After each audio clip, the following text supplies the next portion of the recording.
புதிய தலைமுறை செய்தி எதிரொலியாக ஒசூர் காமராஜர் நகரில் 3 மாதங்களாக கிடப்பில் போடப்பட்டிருந்த தார் சாலை அமைக்கும் பணிகள் தற்போது போர்க்கால அடிப்படையில் தொடங்கி நடைபெற்று வருகின்றன. ஒசூர் மாநகராட்சி 4வது வார்டுக்கு உட்பட்ட பகுதியில் ஜல்லிக்கற்கள் கொட்டப்பட்டு விபத்துகளும் கடுமையான தூசி பாதிப்பும் ஏற்பட்டு வந்தன. இதுகுறித்த செய்தி வெளியாகிய நிலையில் மாநகராட்சி அதிகாரிகள் ஒப்பந்ததாரர் மூலம் தற்போது தார் சாலை அமைக்கும் பணியை மேற்கொண்டு வருவதால் அப்பகுதி மக்கள் மகிழ்ச்சி அடைந்துள்ளனர்.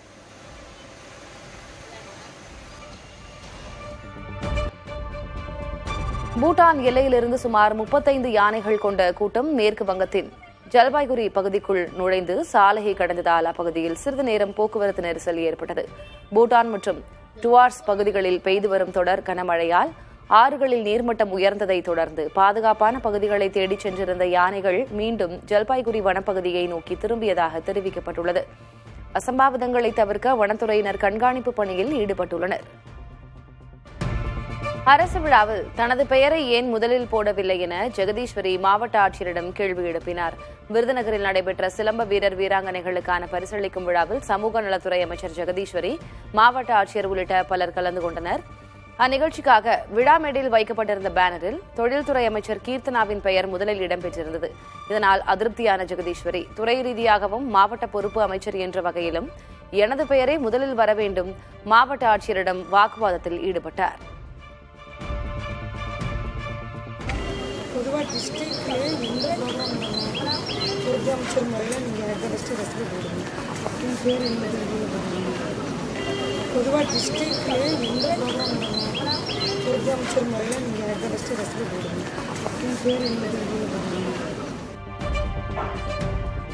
திருவள்ளூர் மாவட்டம் பெரியபாளையம் இறால் பதப்படுத்தும் தொழிற்சாலையில் ஏற்பட்ட விபத்துக்கு பின் முகாமில் தங்க வைக்கப்பட்டிருந்த ஒடிஷாவைச் சேர்ந்த தொழிலாளர்கள் சொந்த ஊருக்கு அனுப்பி வைக்கப்பட்டனர். அம்மோனியா வாயு கசிவு விபத்தில் 13 பெண் தொழிலாளர்கள் உயிரிழந்த நிலையில் முகாமில் பாதுகாப்பாக 62 பேர் தங்க வைக்கப்பட்டனர். இவர்கள் ரயில் மூலமாக சொந்த ஊர்களுக்கு அனுப்பி வைக்கப்பட்டனர்.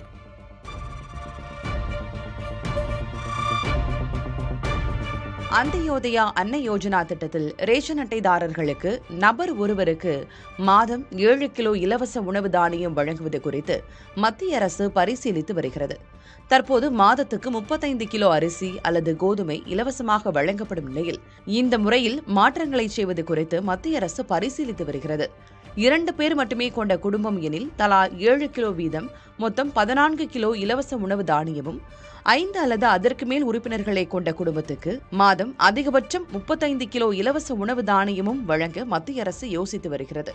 இந்த திருத்தம் குறித்து ஜூலை 13ஆம் தேதிக்குள் கருத்து தெரிவிக்க பொதுமக்களை மத்திய உணவு அமைச்சகம் கேட்டுக் கொண்டுள்ளது.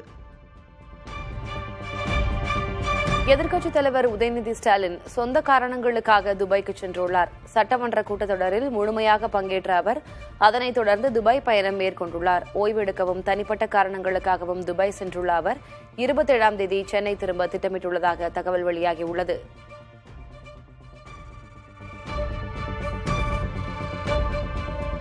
திமுக ஆட்சியில் துறைகளை பங்கு போட்டு ஊழல் நடைபெற்றுள்ளதாக அமைச்சர் ஆதவ் அர்ஜுனா குற்றம் சாட்டியுள்ளார். சென்னையில் செய்தியாளர்களிடையே பேசிய அவர் சட்டமன்றத்தில் முன்னாள் முதல்வர் ஜெயலலிதாவை அவமதித்த திமுகவினர் சட்டமன்ற மாண்பு குறித்து கேள்வி எழுப்புவதாக தெரிவித்தார்.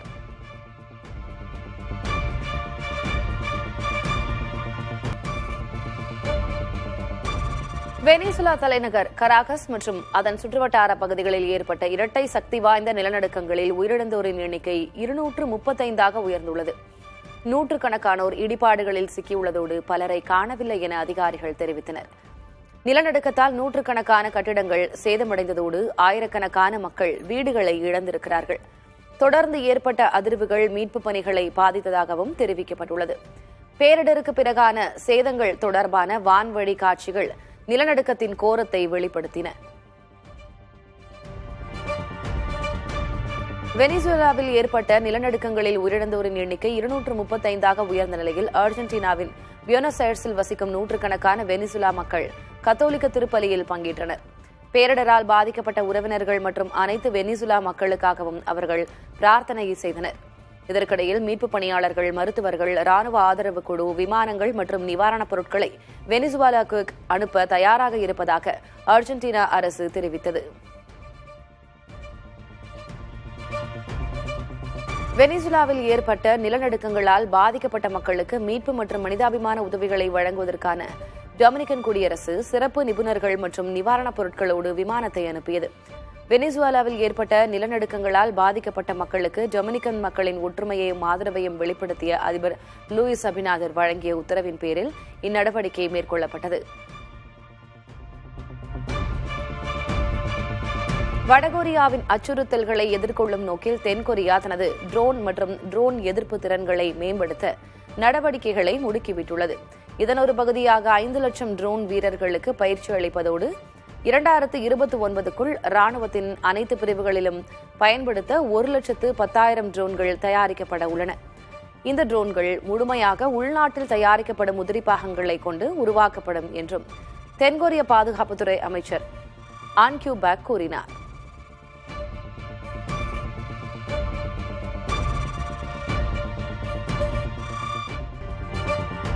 புதுச்சேரியில் மீட்டுருவாக்கம் செய்யப்பட்ட சுமார் 190 வருடங்கள் பழமையான கலங்கரை விளக்கத்தை மத்திய நிதியமைச்சர் நிர்மலா சீதாராமன் திறந்து வைத்தார். இந்த திறப்பு விழாவில் புதுச்சேரி துணைநிலை ஆளுநர் கைலாஷ்நாதன் மற்றும் புதுச்சேரி முதல்வர் ரங்கசாமி உள்ளிட்டோர் கலந்து கொண்டனர். நிகழ்ச்சியில் பேசிய நிர்மலா சீதாராமன், கலங்கரை விளக்கம் கடலில் பயணிப்போருக்கு வழிகாட்டுவது போல நாட்டின் இளைஞர்களுக்கும் மோடி அரசு வழிகாட்டியாக இருக்கும் என தெரிவித்தார்.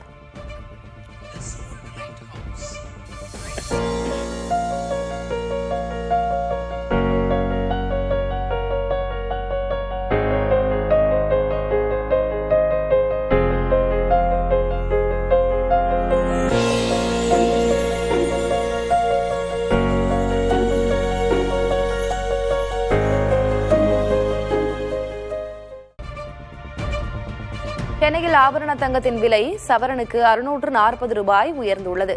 ஒரு சவரன் தங்கம் 1,05,760 ரூபாய்க்கு விற்பனை செய்யப்படுகிறது.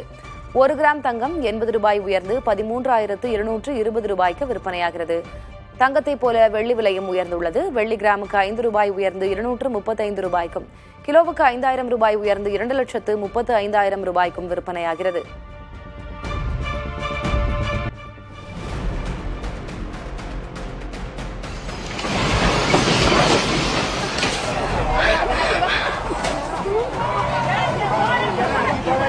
தென் அமெரிக்க நாடான வெனிசுலாவில் சமீபத்தில் ஏற்பட்ட நிலநடுக்கம் புவியியலாளர்கள் மத்தியில் பெரும் வியப்பையும் கவலையையும் ஏற்படுத்தியுள்ளது. சாதாரண நிலநடுக்கங்களைப் போல் அல்லாமல் அங்கு இரட்டை நிலநடுக்கம் எனப்படும் ஆபத்தான இயற்கை நிகழ்வு ஏற்பட்டுள்ளதாக ஆய்வாளர்கள் தெரிவிக்கின்றனர்.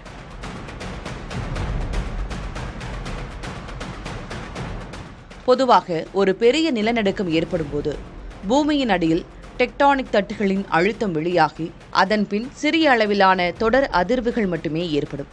ஆனால் இந்த இரட்டை நிலநடுக்க நிகழ்வில் ஒரே பகுதியில் மிக குறுகிய கால இடைவெளியில் சம அளவிலான 2 பிரம்மாண்ட அதிர்வுகள் அடுத்தடுத்து நிகழ்ந்தன.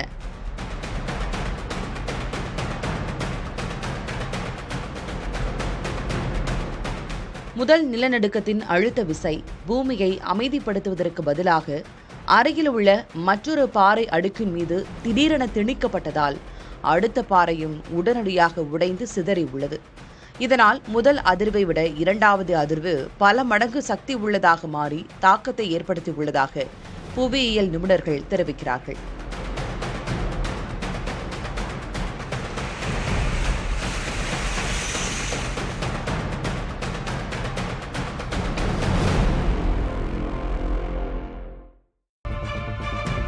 கத்தார் எரிவாயு ஆலை தீ விபத்தில் உயிரிழந்த நெல்லை மாவட்ட இளைஞர்கள் 3 பேரின் உடல்கள் சொந்த ஊருக்கு கொண்டுவரப்பட்டு அடக்கம் செய்யப்பட்டன.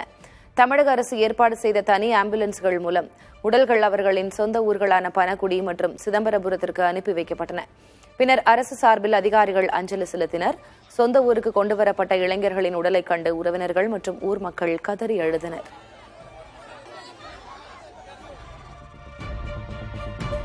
ராமநாதபுரம் மாவட்டம் திருப்பாலைக்குடியைச் சேர்ந்த 5 மீனவர்கள் சொமாலியாவில் தவிப்பதாக குடும்பத்தினர் கண்ணீரோடு தெரிவித்துள்ளனர். கடந்த ஆண்டு வேலைக்காக சொமாலியா சென்ற அவர்கள் அங்கு பல மாதங்களாக சம்பளமும் உணவும் இன்றி உயிருக்கு ஆபத்தான நிலையில் தவித்து வருகின்றனர்.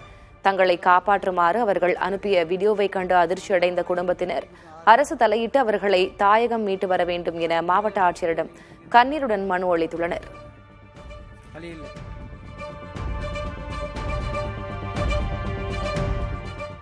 நாகை மாவட்டம் வெள்ளப்பள்ளத்தில் உள்ள ஒரே ஒரு பங்கில் 25 கிராம மீனவர்களுக்கும் மானிய டீசல் வழங்கப்படுவதால் கடுமையான தட்டுப்பாடு ஏற்பட்டுள்ளதாக குற்றச்சாட்டு எழுந்துள்ளது. 25க்கும் மேற்பட்ட வாகனங்கள் கடந்த 2-3 நாட்களாக வெள்ளப்பள்ளத்தில் காத்திருக்கும் நிலை ஏற்பட்டுள்ளதாக மீனவர்கள் கூறுகின்றனர். இந்நிலையில் தட்டுப்பாடு இன்றி டீசல் வழங்க நடவடிக்கை எடுக்கப்பட்டுள்ளதாக மீன்வளத்துறை அதிகாரிகள் தெரிவித்துள்ளனர். டீசல் வர மாட்டேது, அந்த தட்டுப்பாடு ரொம்ப இருக்குது. அங்கே கேட்டினாக்கா ரோடு சரியில்லை, டீசல் வர்றதுக்கு தாமதமாக இருக்குது அப்படின்னு சொல்கிறாங்க. சொல்லணும் அவங்கள திரும்பவும் போய் கேட்டினாக்கா அங்கே வந்தால் தானே நாங்கள் போட முடியும்னு சொல்கிறாங்க. டீசல் தட்டுப்பாடு இல்லாமல் வந்தால் தான் நாங்களும் மீன் போய் தொழிலுக்கு போய் பிடிச்சிட்டு நாங்கள் வாழ்வாரத்தை நாங்கள் சரி பண்ணிக்க முடியும். ஒரு 4 வண்டி தான் பிடிச்சோம், பாக்கி பேர் ஏமாந்து போயிடுறோம். அதே பேர் இங்கே வந்தாலும் சரியான ஒரு நைட்டு ஃபுல்லாக படுத்து கிடக்க வேண்டியது, மறுநாள் காலையில் இருந்தால் டீசல் இல்லாமல் போய் ஏமாந்து போயிடுறோம். இஸ்லாமியர்களின் புனித நாளான மொஹரத்தையொட்டி நாகை மாவட்டத்தில் உள்ள புகழ்பெற்ற நாகூர் ஆண்டவர் தர்காவில் சிறப்பு தொழுகை நடைபெற்றது. யா ஹுசைன் பள்ளிவாசலில் நடைபெற்ற இந்த தொழுகையில் 500க்கும் மேற்பட்ட இஸ்லாமியர்கள் பங்கேற்றனர்.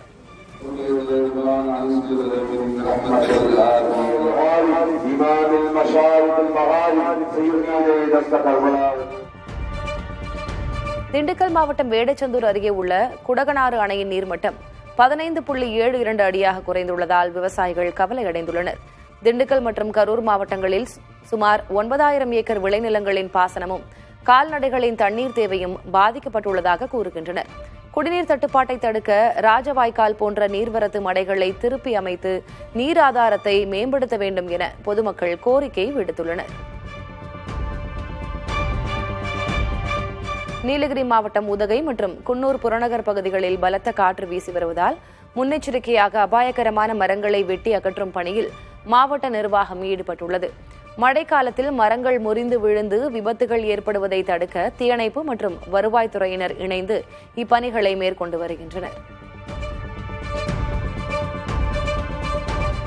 புதுக்கோட்டையில் 300 கோடி ரூபாய் மதிப்பில் நடைபெறும் கல்லணை கால்வாய் புனரமைப்பு பணிகள் காலதாமதமாவதால் மேட்டூர் அணை திறக்கப்பட்டாலும் கடைமடை பகுதிகளுக்கு தண்ணீர் வராது என விவசாயிகள் அச்சமடைந்துள்ளனர். மண்ணக்குடி, மும்பாலை உள்ளிட்ட கிராமங்களில் பணிகள் முடியாததோடு கட்டுமான குறைபாடுகளும் இருப்பதாக குற்றம் சாட்டப்பட்டுள்ளது. இந்நிலையில் இன்னும் 10 நாட்களுக்குள் பணிகள் அனைத்தும் முறையாக நிறைவடைந்துவிடும் என அதிகாரிகள் தரப்பில் தெரிவிக்கப்பட்டுள்ளது. வேலை முடிய போகிற நேரத்தில் தண்ணி வராதனால அவங்க கொஞ்சம் வேலையை ஸ்லோவாக பார்த்துக்கிட்டு இருக்காங்க. இன்னும் கொஞ்சம் விரைவுபடுத்தணும், தரமான முறையிலையும் பார்க்கணும். இங்கே ஊர் வரலும் பார்த்த வேலைக்கு இந்த பக்கம் வேலையும் தரம் இல்லை. இந்த முன்னாடி இதில் கம்பி கட்டியே கட்டினாங்க, இப்போ கம்பியை சொருகி விட்டு போடுறாங்க, இந்த தள்ளிடுச்சு. அது சொன்னதுக்கும் அவங்க அதுக்கு மாதிரி ஒன்றும் கேட்கல. தொடர் விடுமுறையொட்டி நெல்லை மணிமுத்தாறு அருவியில் சுற்றுலா பயணிகள் அதிக அளவில் குவிந்தனர். கொளுத்தும் வெயிலில் இருந்து தப்பிக்க மக்கள் குடும்பத்துடன் வந்ததால் மணிமுத்தாறு வனத்துறை சோதனை சாவடியில் வாகனங்கள் நீண்ட வரிசையில் அணிவகுத்து நின்றன. அருவியில் தண்ணீர் வரத்து குறைவாக இருந்தாலும் பயணிகள் உற்சாகமாக குளித்து மகிழ்ந்தனர். திருவாரூர் மாவட்டம் நீடாமங்கலம் அருகே ஒளிமதி வடக்கு தெருவில் 4 மின்கம்பங்கள் ஒன்றன் பின் ஒன்றாக திடீரென சரிந்து விழுந்தன. எவ்வித இயற்கை சீற்றமும் இல்லாத நிலையில் முறையான பராமரிப்பு இல்லாததே இதற்கு காரணம் என மக்கள் குற்றஞ்சாட்டுகின்றனர். விபத்து நடந்து 6 மணி நேரமாகியும் மின்வாரிய அதிகாரிகள் வராததால் பொதுமக்களே மின்கம்பிகளையும் வயர்களையும் அப்புறப்படுத்தினர். உடனடியாக மின்வாரியத்தினர் உரிய நடவடிக்கை எடுக்க மக்கள் கோரிக்கை விடுத்துள்ளனர். சர்வதேச சந்தையில் ரப்பர் விலை திடீரென சரிந்திருப்பதால் கன்னியாகுமரி மாவட்ட ரப்பர் விவசாயிகள் கவலை அடைந்துள்ளனர். கிலோ 300 ரூபாயை தாண்டும் என எதிர்பார்க்கப்பட்ட நிலையில் பாங்காக் சந்தையில் 295 ரூபாயாகவும் இந்திய உள்நாட்டு சந்தையில் 265 ரூபாயாகவும் விலை குறைந்துள்ளது. மத்திய கிழக்கு போர் பதற்றம் தணிந்ததால் டயர் நிறுவனங்கள் கொள்முதலை குறைத்ததும் வரத்து அதிகரித்ததும் இதற்கு முக்கிய காரணங்களாக கூறப்படுகிறது. புதுக்கோட்டை மாவட்டத்தில் பூக்களின் விலை கடுமையாக வீழ்ச்சி அடைந்திருப்பதால் மலர் விவசாயிகள் பெரும் பாதிப்பை சந்தித்துள்ளனர். 2 மாதங்களுக்கு முன்பு 1500 ரூபாய்க்கு விற்ற மல்லிகை தற்போது 500 ரூபாயாகவும் சம்பங்கி மற்றும் பிச்சி 100 ரூபாயாகவும் விலை குறைந்துள்ளது. இந்த விலை வீழ்ச்சியால் வாழ்வாதாரம் பாதிக்கப்பட்டுள்ளதால் பூக்களை பாதுகாக்க குளிர்பதன கிடங்கு வசதி அமைத்து தர அரசுக்கு விவசாயிகள் கோரிக்கை விடுத்துள்ளனர். ஜம்மு காஷ்மீரின் தோடா மாவட்டத்தில் உள்ள பாதர்வா பகுதி லாவெண்டர் மலர் சாகுபடி மூலம் ஊதா புரட்சியின் முக்கிய மையமாக உருவெடுத்துள்ளது. இந்த சாகுபடி உள்ளூர் விவசாயிகள், பெண்கள் மற்றும் கிராமப்புற தொழில் முனைவோருக்கு புதிய வருவாய் வாய்ப்புகளை உருவாக்கியுள்ளது. 2018 முதல் லாவெண்டர் மலர் சாகுபடி விரிவடைந்து வரும் நிலையில் இதன் மூலம் வருமானம் உயர்ந்திருப்பதாக உள்ளூர் விவசாயிகள் தெரிவித்தனர்.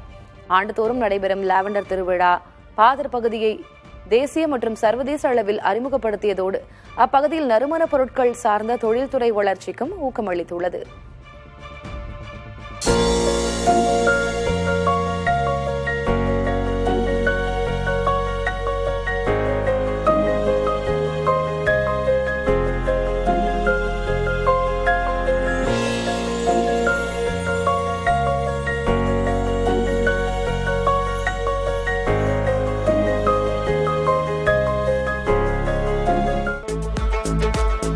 NLC நிறுவனத்தில் இந்திய அரசின் பங்குகளை விற்பனை செய்யும் முடிவை மறுபரிசீலனை செய்ய கோரி பிரதமர் மோடிக்கு முதல்வர் விஜய் கடிதம் எழுதியுள்ளார்.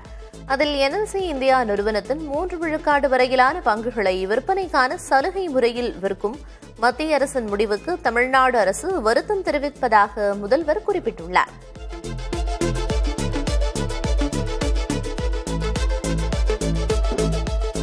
தமிழ்நாடு அரசு போக்குவரத்து கழகம் சார்பில் 127 கோடியே 21 லட்சம் ரூபாய் மதிப்பில் கொள்முதல் செய்யப்பட்ட 300 புதிய பேருந்துகளின் சேவையை முதல்வர் விஜய் தலைமைச் செயலகத்தில் கொடியசைத்து தொடங்கி வைத்தார். புதிய பேருந்து சேவைகளை தொடங்கி வைத்த முதல்வர் தலைமைச் செயலகத்தில் இருந்து கலங்கரை விளக்கம் வரை அரசு பேருந்தில் டிக்கெட் எடுத்து பயணித்தார்.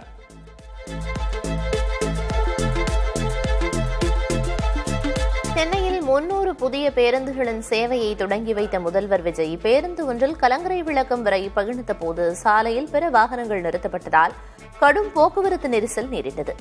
இதனால் அலுவலகங்களுக்கும் அன்றாட பணிகளுக்கும் உரிய நேரத்திற்கு செல்ல இயலாமல் வாகன ஓட்டிகள் சிரமத்திற்கு ஆளாகினர்.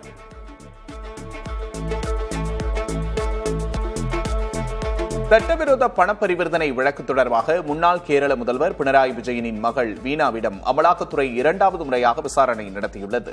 கொச்சி அமலாக்கத்துறை அலுவலகத்தில் இந்த விசாரணை நடைபெற்றது. முன்னதாக ஜூன் 17 அன்று அவரிடம் 9 மணி நேரம் விசாரணை நடத்தப்பட்டு ஜூன் 19 அவரது வங்கி லாக்கர்களிலும் சோதனை நடத்தப்பட்டது. அருணாச்சல பிரதேசத்தில் கனமழையால் சேதமடைந்த தேசிய நெடுஞ்சாலையை சீரமைக்கும் பணி தீவிரமடைந்துள்ளது. தலைநகர் இடாநகர் யாசுலியை இணைக்கும் தேசிய நெடுஞ்சாலை பல இடங்களில் அடித்துச் செல்லப்பட்டு முற்றிலும் துண்டிக்கப்பட்டுள்ளது. இப்போது சாலையில் விழுந்துள்ள மண், பாறைகள், இடிபாடுகளையும் அகற்றி போக்குவரத்தை சீர் செய்யும் பணியில் மாவட்ட நிர்வாகம் தீவிரமாக ஈடுபட்டுள்ளது. பாதிக்கப்பட்ட பகுதிகளில் மீட்பு மற்றும் நிவாரணப் பணிகள் போர்க்கால அடிப்படையில் முடுக்கிவிடப்பட்டுள்ளன.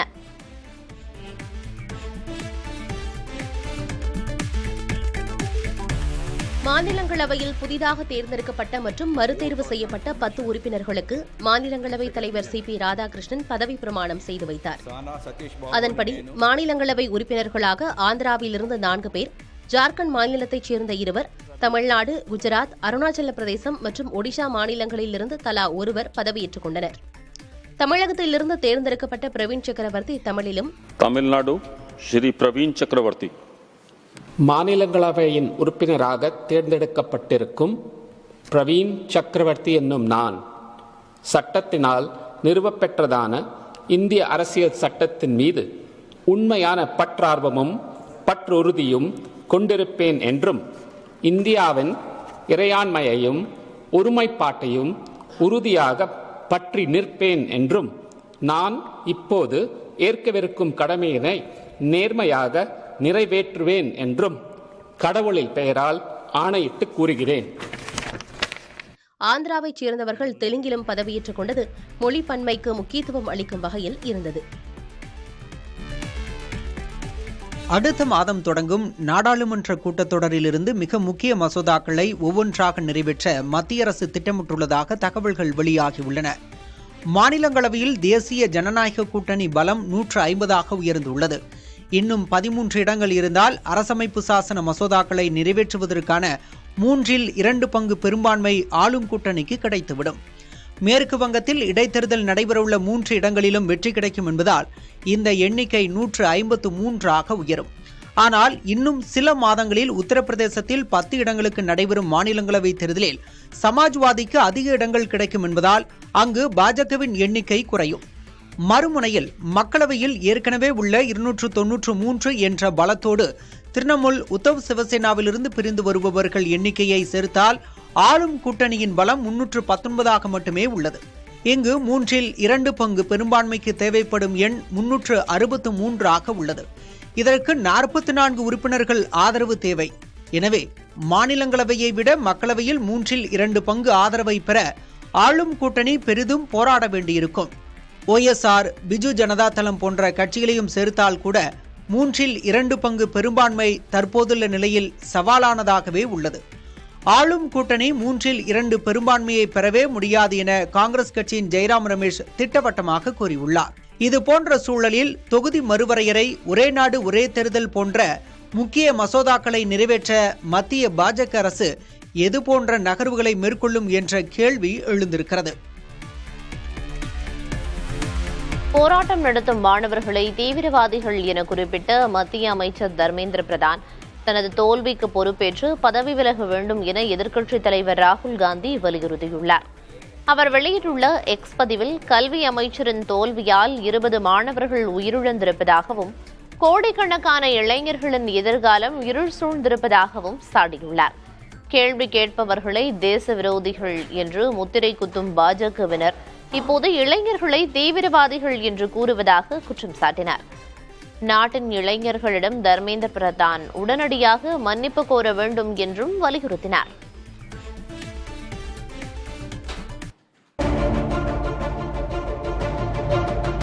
ஒடிசாவின் முன்னாள் முதல்வர் நவீன் பட்நாயக் தலைமையிலான பிஜு ஜனதா தளம் கட்சியில் முன்னாள் IAS அதிகாரியும் VK பாண்டியனின் மனைவியுமான சுஜாதா இணைந்துள்ளார்.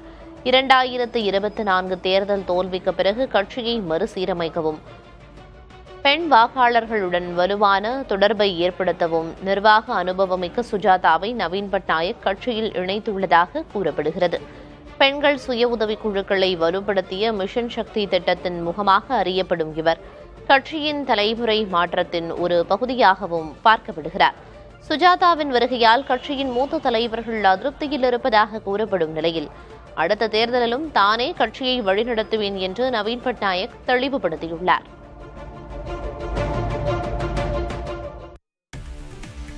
உத்தரப்பிரதேச மாநிலம் அயோத்தி ராமர் கோயில் அறக்கட்டளை நன்கொடை முறைகேடு தொடர்பாக 8 பேர் மீது வழக்கு பதிவு செய்து விசாரணை தீவிரப்படுத்தப்பட்டுள்ளது. ராமர் கோயில் அறக்கட்டளையின் முக்கிய உறுப்பினரான கிருஷ்ணமோகன் அளித்த புகாரின் அடிப்படையில் அயோத்தி காவல் நிலையத்தில் 8 பேர் மீது FIR பதிவு செய்யப்பட்டுள்ளது. இதற்கிடையே முறைகேடு தொடர்பாக விசாரணை நடத்தி வரும் சிறப்பு புலனாய்வு குழு தனது முதற்கட்ட விசாரணை அறிக்கையை சமர்ப்பித்துள்ளது. நன்கொடை பணத்தை கையாடல் செய்த 8 பேரிடம் தொகையை மீட்க காவல்துறையினர் தீவிர சோதனையில் ஈடுபட்டுள்ளனர்.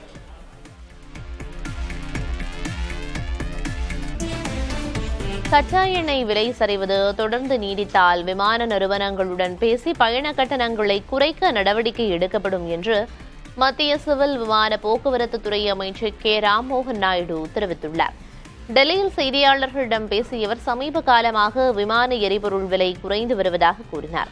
விலை வீழ்ச்சி நீடிக்குமா என்பதை அரசு உன்னிப்பாக கண்காணித்து வருவதாக தெரிவித்தார். உலகளாவிய நெருக்கடிகளால் விமான நிறுவனங்கள் பாதிக்கப்படாமல் இருக்க மத்திய அரசு 10,000 கோடி ரூபாய் மதிப்பில் விலை ஸ்திரத்தன்மை நிதி ஒன்றை உருவாக்கியிருப்பதாகவும் குறிப்பிட்டார்.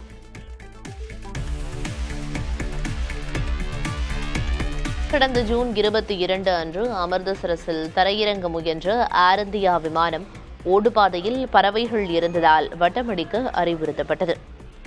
அப்போது ரேடார் வழிகாட்டுதலில் ஏற்பட்ட சிறிய மாற்றத்தால் விமானம் சில நிமிடங்கள் பாகிஸ்தான் வான்வெளிக்குள் நுழைந்தது. பின்னர் டெல்லிக்கு திரும்பிய அந்த விமானம் பாதுகாப்பாக தரையிறக்கப்பட்டது.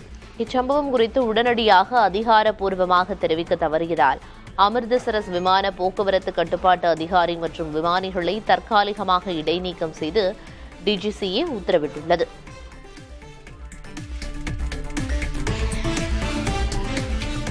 ஷிம்லாவில் குடியிருப்புகளுக்குள் வலம் வந்த சிறுத்தை வீதியில் படுத்திருந்த நாயை கவ்விச் சென்றது பொதுமக்களை பீதியில் ஆழ்த்தியுள்ளது. ஹிமாச்சல பிரதேசம் நியூ ஷிம்லாவின் 4வது செக்டாரில் புதன்கிழமை இரவு சிறுத்தை ஒன்று நடமாடியது அப்பகுதியில் பொருத்தப்பட்டிருந்த CCTV கேமராக்களில் பதிவானது. அந்த வழியாக வந்த நபர் சிறுத்தை நாயை கவ்விக்கொண்டு செல்வதை பார்த்து தப்பி ஓடினார். குடியிருப்பு பகுதிகளில் சிறுத்தை உலா வந்தது மக்களிடையே அச்சத்தை ஏற்படுத்தியுள்ளது.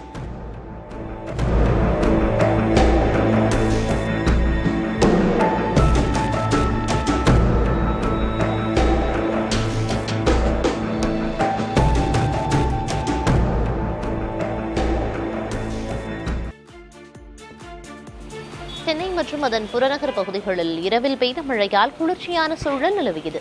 தமிழகத்தில் ஒரு சில இடங்களில் இடி மின்னலுடன் கூடிய மழை பெய்யக்கூடும் என வானிலை ஆய்வு மையம் தெரிவித்திருந்தது. இந்நிலையில் சென்னையின் பல்வேறு பகுதிகளில் பரவலாக மழை பெய்தது.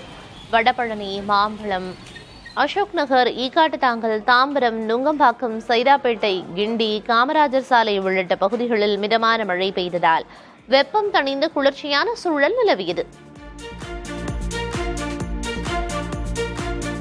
தமிழகத்தில் போதைப் பொருட்கள் ஒழிப்பு தொடர்பான பல்வேறு விழிப்புணர்வு நிகழ்ச்சிகள் பல இடங்களில் நடைபெற்றன. ராமநாதபுரத்தில் போதைப் பொருட்களுக்கு எதிரான விழிப்புணர்வு மாரத்தான் நடைபெற்றது. திருச்சியில் நடைபெற்ற போதைப் பொருள் ஒழிப்பு விழிப்புணர்வு பேரணியில் ஏராளமான மாணவ மாணவிகள் பங்கேற்றனர். தருமபுரியில் காந்திநகர் முதல் 4 ரோடு சந்திப்பு வரை கல்லூரி மாணவிகள் பேரணியாக சென்றனர். நெல்லை பாளையங்கோட்டையில் மாணவ மாணவிகள் மனித சங்கிலியாக நின்று போதைப் பொருட்களுக்கு எதிராக விழிப்புணர்வு ஏற்படுத்தினர். திருப்பத்தூர், கீழ்வேளூர், தஞ்சாவூர், காரைக்குடி, மேட்டூர் உள்ளிட்ட இடங்களில் போதைப் பொருள் ஒழிப்பு விழிப்புணர்வு பேரணி நடைபெற்றது.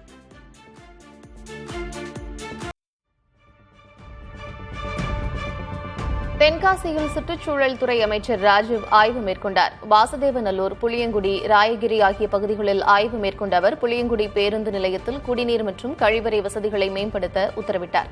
தொடர்ந்து வாசுதேவநல்லூரில் பழங்குடி மக்கள் வசிக்கும் பகுதிக்கு சென்ற அமைச்சர் குடிநீர், தெருவிளக்கு உள்ளிட்ட மக்களின் கோரிக்கைகளுக்கு விரைவில் தீர்வு காண வேண்டும் என்று அதிகாரிகளுக்கு உத்தரவிட்டார்.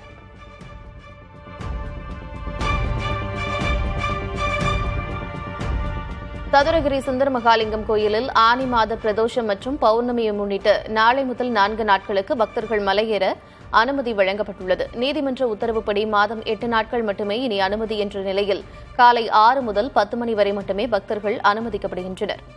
இரவில் தங்க தடை விதிக்கப்பட்டுள்ளதோடு எளிதில் தீப்பற்றும் பொருட்களை கொண்டு சென்றால் நடவடிக்கை எடுக்கப்படும் என்று வனத்துறை எச்சரித்துள்ளது.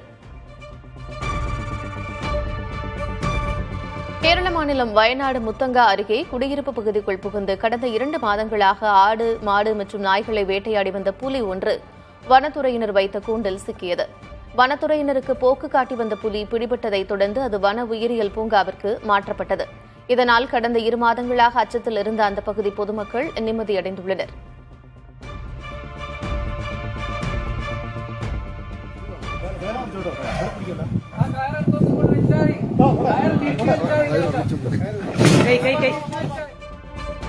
கேரள மாநிலத்திற்கு தங்கம் கடத்தி வந்த நபரை விமான நிலையத்தில் வைத்து காவல்துறையினர் கைது செய்தனர். தங்கம் கடத்தப்படுவதாக தகவல் கிடைத்ததன் பெயரில் கரிப்பூர் விமான நிலையத்தின் வெளிப்பகுதியில் போலீசார் தீவிர சோதனையில் ஈடுபட்டனர். அப்போது சுங்கத்துறை சோதனைகளை முடித்துக் கொண்டு வெளியே வந்த இளைஞரை சந்தேகத்தின் பேரில் பிடித்து சோதனை செய்தனர். அதில் அவர் எமர்ஜென்சி லைட்டிற்குள் மறைத்து வைத்து கடத்தி வந்த 10 தங்க பிஸ்கட்டுகளை காவல்துறையினர் பறிமுதல் செய்தனர்.